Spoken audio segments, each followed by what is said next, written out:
53 বছর হয়েছে বাংলাদেশ স্বাধীন হয়েছে। 53 বছর বয়সে প্রত্যেকটা টার্মে যারা এদেশের শাসন ক্ষমতায় অধিষ্ঠিত ছিল, প্রত্যেকটা সময়ে সময়ে বাংলাদেশ দুর্নীতিতে বিশ্ব মানচিত্রে চ্যাম্পিয়ন হয়েছিল।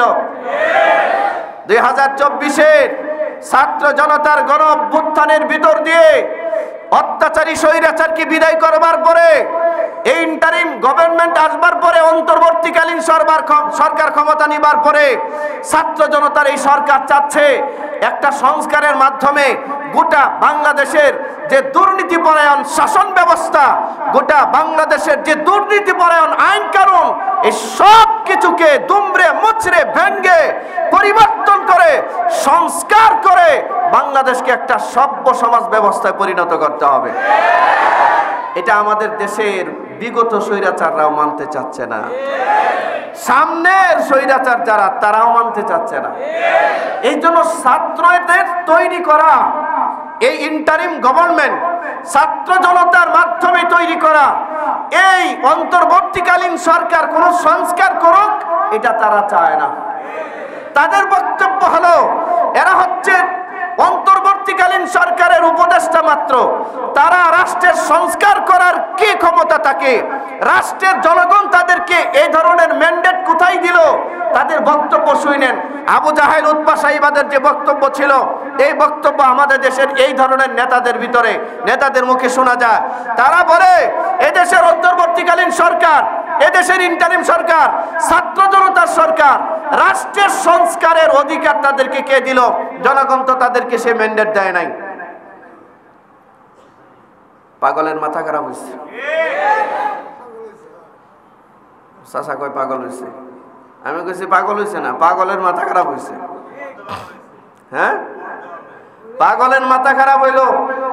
এ ভাই আপনারা বলেন, এই কথাগুলো যারা বলে বর্ণচোরার দলেরা, এই বন্ড বাটপারের দলেরা এটা জানতে চায় না বর্তমানের অন্তর্বর্তীকালীন সরকারের উপদেষ্টা যারা আছে তাদের বিরুদ্ধে এই দেশের জনগণ রাস্তায় নামছে। আরে কথা বলেন না কেন ভাই? জনগণ যখন রাস্তায় নামে নাই তাহলে জনগণের সমর্থন আছে। এদেশের অন্তর্বর্তীকালীন সরকারের উপদেষ্টারা যারা যেই কাজগুলো সংস্কারমূলক যে কাজগুলো হাতে নিয়েছে, এই কাজগুলো রাষ্ট্রের জন্য প্রয়োজন আছে কিনা জোরে বলুন। একটা মানুষ সারা জীবন প্রধানমন্ত্রী থাকবে এটা হতে পারে না। একটা দল সারা জীবন দেশে রাষ্ট্র ক্ষমতায় থাকবে এটা হতে পারে না। পরিবারতন্ত্র রাষ্ট্রে চলতে পারে না, নারী নেতৃত্ব রাষ্ট্রে চলতে পারে না। এটার বিরুদ্ধে সমাজ ব্যবস্থার এই মুসলিম মিল্লাত 92% মুসলমানদের ঐক্যবদ্ধ আন্দোলন করতেই হবে, এই সংস্কার করতেই হবে। এই সংস্কারগুলোর প্রশ্ন যখন সামনে আসছে এদের মাথা নষ্ট হয়ে গেছে। এরা বলে কত সুন্দর টকশোর মধ্যে জ্ঞানী গুণীরা বলতেছে যে এই ইন্টারিম সরকারকে, অন্তর্বর্তীকালীন সরকারকে সংস্কার করার ক্ষমতা ম্যান্ডেট কে দিল? ম্যান্ডেট কে দিল মানে এই দেশের গণ অভ্যুত্থানের মাধ্যমে, জুলাই আগস্টের গণ অভ্যুত্থানের মাধ্যমে বিশাল এক পরিবর্তন হলো। বাংলাদেশের শয়তানও বিশ্বাস করতো না যে হযরত শেখ হাসিনা দেশ ছেড়ে পালাবে।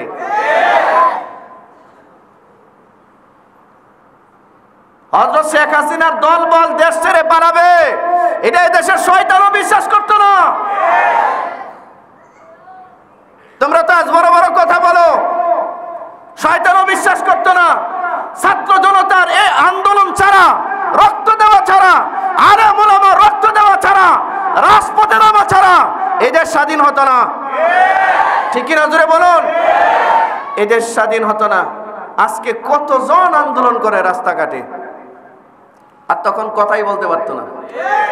আচ্ছা, এরা যে দাবি করে যে অন্তর্বর্তীকালীন সরকার কোন সংস্কার করার অধিকার রাখে না কারণ দেশের জনগণ তাদেরকে কোনো ম্যান্ডেট দেয় নাই। ম্যান্ডেট বলতে কি বোঝাও তোমরা?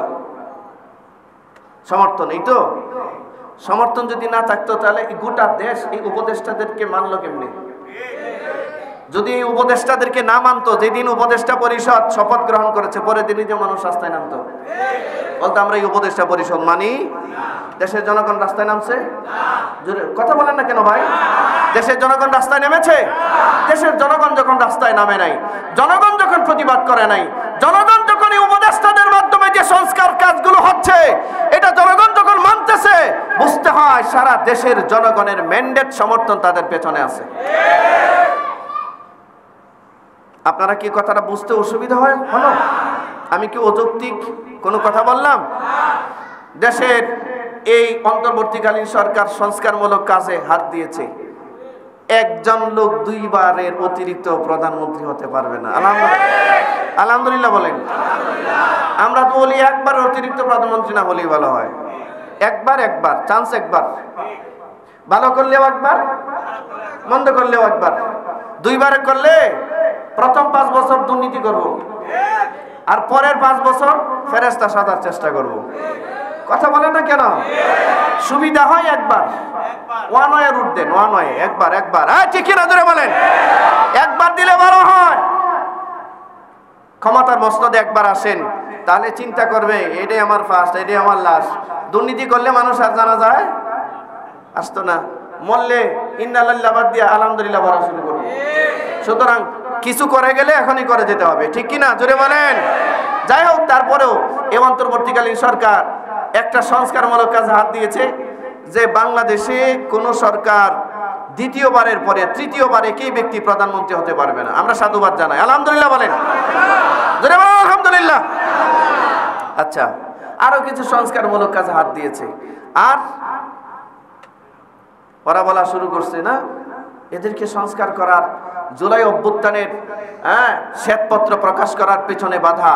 তারপরে এই ইন্টারিম সরকার, অন্তর্বর্তীকালীন সরকার যতগুলো সংস্কারে হাত দিচ্ছে, সবগুলো সংস্কারে বাধা দেওয়ার চেষ্টা করছে। কারণটা কি? মানে দুর্নীতির রাস্তাটা আপনারা খোলা রাখতে চান, চুরি ডাকাতির রাস্তা খোলা রাখতে চান।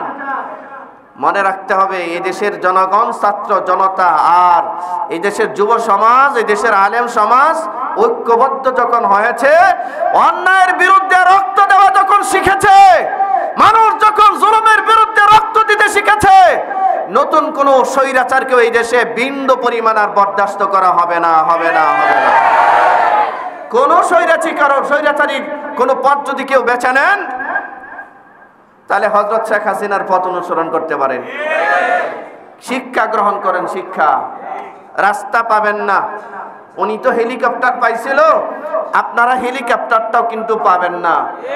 দেশের মানুষের মধ্যে একটা চেতনাবোধের সৃষ্টি হয়েছে, ঠিক কিনা জোরে বলেন?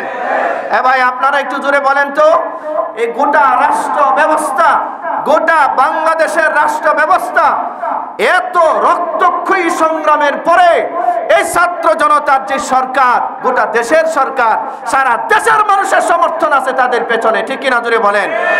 আপনারা কোত্থেকে বলেন যে এদের পেছনে সংস্কার করার কোনো অধিকার নাই, কোনো ম্যান্ডেট নাই? এটা তো একটা ধোঁকা ছাড়া, এটা একটা মিথ্যা অপবাদ ছাড়া কিছুই নয়। বরঞ্চ দেশের মানুষ এটা মনে করে তোমরা ভোটের নামে যে ডাকাতি করো, এইটা বাদ দিয়া এই সরকার যদি সংস্কার করতে থাকে, কারো কোনো বাধা বিপত্তি থাকবে না। আপনাদের আছে? এতটান এই সরকার যদি কোনো সংস্কার করতে চায়, এতে আপনাদের কোনো বাধা আছে?